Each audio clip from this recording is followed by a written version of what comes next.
एक प्राथमिक स्कूल में अंजलि नाम की एक टीचर थी। वह कक्षा 5 की क्लास टीचर थी। उसकी एक आदत थी कि वह कक्षा में आते ही हमेशा लव यू ऑल बोला करती थी, मगर वह जानती थी कि वह सच नहीं बोल रही है। वह कक्षा के सभी बच्चों से एक जैसा प्यार नहीं करती थी। कक्षा में एक ऐसा बच्चा था जो उनको फटी आंख भी नहीं भाता था। उसका नाम था राजू। राजू मैली कुचली स्थिति में स्कूल आया जाया करता था। उसके बाल खराब होते, जूतों के बंद खुले, शर्ट के कॉलर पर मैल के निशान। पढ़ाई के दौरान भी उसका ध्यान कहीं और ही होता था।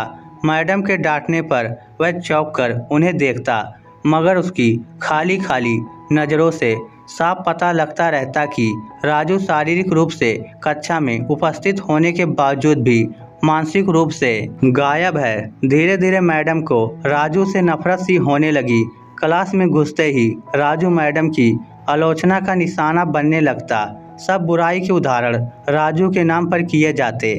बच्चे उस पर खिलखिलाकर हंसते और मैडम उसको अपमानित करके संतोष प्राप्त करती। राजू ने हालांकि किसी बात का कभी कोई जवाब नहीं दिया था। मैडम को वह एक बेजान पत्थर की तरह लगता, जिसके अंदर आत्मा नाम की कोई चीज नहीं थी। प्रत्येक डांट, बैंग और सजा के बावजूद वह बस अपनी भावनाओं से खाली नज़रों से उन्हें देखा करता और सिर झुका लेता। मैडम को अब इससे गंभीर नफरत हो चुकी थी।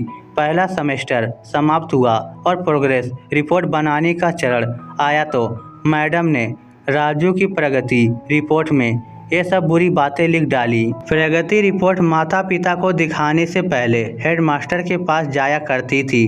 उन्होंने जब राजू की प्रोग्रेस रिपोर्ट देखी तो मैडम को बुला लिया।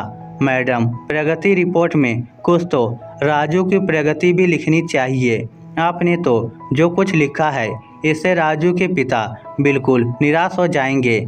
मैडम ने कहा, मैं माफ़ी मांगती हूँ, लेकिन राजू एक बिल्कुल अशिष्ट और निकम्मा बच्चा है। मुझे नहीं लगता कि मैं उसकी प्रगति के बारे में कुछ लिख सकती हूँ। मैडम घृणित लहजे में बोलकर वहाँ से उठकर चली गई और फिर स्कूल की छुट्टी हो गई।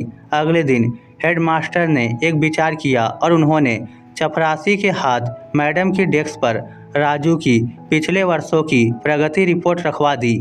अगले दिन मैडम ने कक्षा में प्रवेश किया तो रिपोर्ट पर नज़र पड़ी। पलट कर देखा तो पता लगा कि यह राजू की प्रगति रिपोर्ट है। मैडम ने सोचा कि पिछली कक्षाओं में भी राजू ने निश्चय ही यही गुल खिलाए होंगे और फिर उन्होंने कक्षा 3 की रिपोर्ट खोली।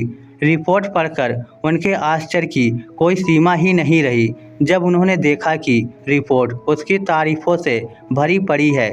उसमें लिखा था, राजू जैसा बुद्धिमान बच्चा मैंने आज तक नहीं देखा। बेहद संवेदनशील बच्चा है और अपने मित्रों और शिक्षक से बेहद लगाव रखता है। अंतिम सेमेस्टर में भी राजू ने प्रथम स्थान प्राप्त किया है। इसके बाद मैडम ने कक्षा 4 की रिपोर्ट खोली, जिसमें लिखा था, राजू अपनी मां की बीमारी से बहुत तनाव में, उसका ध्यान पढ़ाई से हट रहा है। राजू की मां को अंतिम चरण का कैंसर हुआ है। घर पर उसका कोई और ध्यान रखने वाला नहीं है, जिसका गहरा प्रभाव उसकी पढ़ाई पर पड़ा है।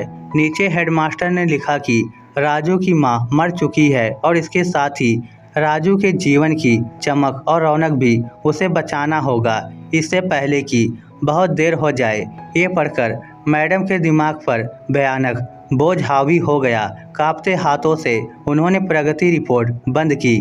मैडम की आंखों से आंसू एक के बाद एक गिरने लगे। मैडम ने साड़ी से अपने आंसू पोंछे। अगले दिन जब मैडम कक्षा में दाखिल हुई तो उन्होंने अपनी आदत के अनुसार अपना पारंपरिक वाक्यांश आई लव यू दोहराया, मगर वह जानती थी कि वह आज भी झूठ बोल रही है, क्योंकि इसी क्लास में बैठे एक उलझे बालों वाले बच्चे राजू के लिए जो प्यार वह आज अपने दिल में महसूस कर रही थी, वह कक्षा में बैठे और किसी भी बच्चे से अधिक था। पढ़ाई के दौरान उन्होंने रोजाना दिनचर्या की तरह एक सवाल राजू पर दागा और हमेशा की तरह राजू ने सिर झुका लिया।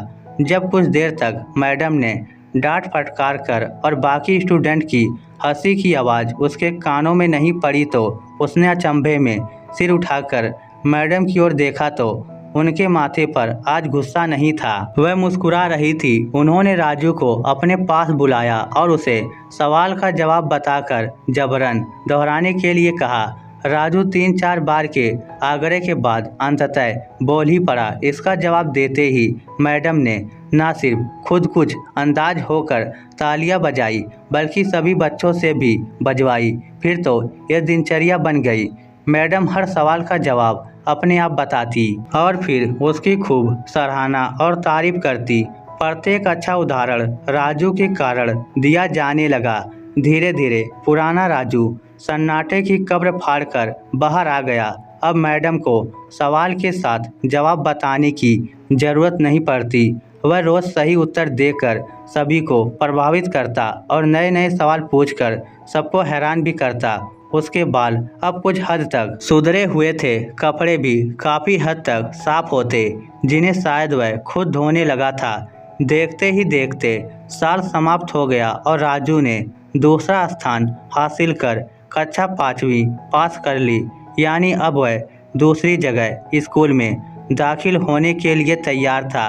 कक्षा 5वीं के विदाई समारोह में सभी बच्चे मैडम के लिए सुंदर उपहार लेकर आए और मैडम की टेबल पर ढेर लग गया। इन खूबसूरती से पैक हुए उपहारों में एक पुराने अखबार में बदतर सलीके से पैक हुआ एक उपहार भी पड़ा था।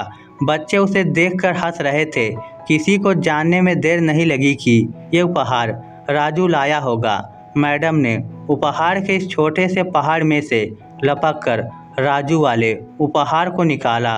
खोलकर देखा तो उसके अंदर एक महिलाओं द्वारा इस्तेमाल करने वाली इत्र की आधी इस्तेमाल की हुई शीशी और हाथ में पहनने वाला एक बड़ा सा कंगन था, जिसके ज़्यादातर मोती झड़ चुकी थी। मैडम ने चुपचाप इस इत्र को खुद पर छिड़का और हाथ में कंगन पहन लिया। यह दृश्य देखकर सब बच्चे हैरान रह गए, खुद राजू भी। आखिर राजू से रहा नहीं गया और उसके पास आकर खड़ा हो गया। कुछ देर बाद उसने अटक अटक कर मैडम को बोला, आज आप में से मेरी माँ जैसी खुशबू आ रही है। इतना सुनकर मैडम की आंखों में से आंसू आ गए और मैडम ने राजू को अपने गले से लगा लिया। राजू अब दूसरी स्कूल में जाने वाला था। राजू ने दूसरी जगह स्कूल में दाखिला ले लिया था। समय बीतने लगा। दिन सप्ताह महीने और महीने साल में बदलते। भला कहाँ देर लगती है, मगर हर साल के अंत में मैडम को राजू से पत्र नियमित रूप से प्राप्त होता, जिसमें लिखा होता, इस साल में कई नए टीचर से मिला, मगर मैडम आप जैसा कोई नहीं था। फिर राजू की पढ़ाई समाप्त हो गई और पत्रों का सिलसिला भी समाप्त। कई साल आगे गुजरे और मैडम रिटायर हो गई। एक दिन मैडम के घर अपनी मेल में राजू का एक पत्र मिला, जिसमें लिखा था, इस महीने के अंत में मेरी शादी है और आपके बिना शादी की बात मैं नहीं सोच सकता। एक और बात, मैं जीवन में बहुत सारे लोगों से मिल चुका हूँ, मगर आप जैसा कोई नहीं है। आपका डॉक्टर राजू। पत्र के साथ ही प्लेन का आने जाने का टिकट भी उसमें अटैच था। मैडम खुद को हरगिज नहीं रोक सकी। उन्होंने अपनी पति से अनुमति ली और वह राजू के शहर के लिए रवाना हो गई। शादी के दिन जब वह शादी की जगह पहुंची तो थोड़ी लेट हो चुकी थी। उन्हें लगा समारोह समाप्त हो चुका होगा, मगर ये देखकर उनके आश्चर्य की सीमा नहीं रही कि शहर के बड़े डॉक्टर, बिजनेसमैन और यहाँ तक कि वहाँ पर शादी कराने वाले पंडित जी भी थक गए थे कि आखिर कौन आना बाकी है। मगर राजू समारोह में शादी के मंडप की बजाय गेट की तरफ टकटकी लगाए उनके आने का इंतजार कर रहा था। फिर सबने देखा कि जैसे ही एक बूढ़ी औरत ने गेट से प्रवेश किया, राजू उनकी ओर लपका और उनका वह हाथ पकड़ा जिसमें उन्होंने अब तक वह कड़ा पहना हुआ था, कंगन पहना हुआ था, और उन्हें सीधा स्टेज पर ले गया। राजू ने माइक को हाथ में पकड़कर कुछ यूं बोला, दोस्तों, आप सभी हमेशा मुझसे मेरी माँ के बारे में पूछा करते थे और मैं आप सबसे वादा किया करता था कि जल्द ही आप सबको उनसे मिलाऊंगा। ध्यान से देखो, ये मेरी प्यारी सी माँ दुनिया की सबसे अच्छी है। मेरी माँ, ये मेरी माँ है। दोस्तों, इस सुंदर सी कहानी को सिर्फ शिक्षक और शिष्य के रिश्ते के कारण ही मत सुनिएगा, अपने आसपास देखें। राजू जैसे कई फूल मुरझा रहे हैं जिन्हें आपका जरा सा ध्यान, प्यार और स्नेह नया जीवन दे सकता है। इस स्टोरी को लेकर आपकी क्या राय है? नीचे कमेंट करके हमें ज़रूर बताइएगा। धन्यवाद।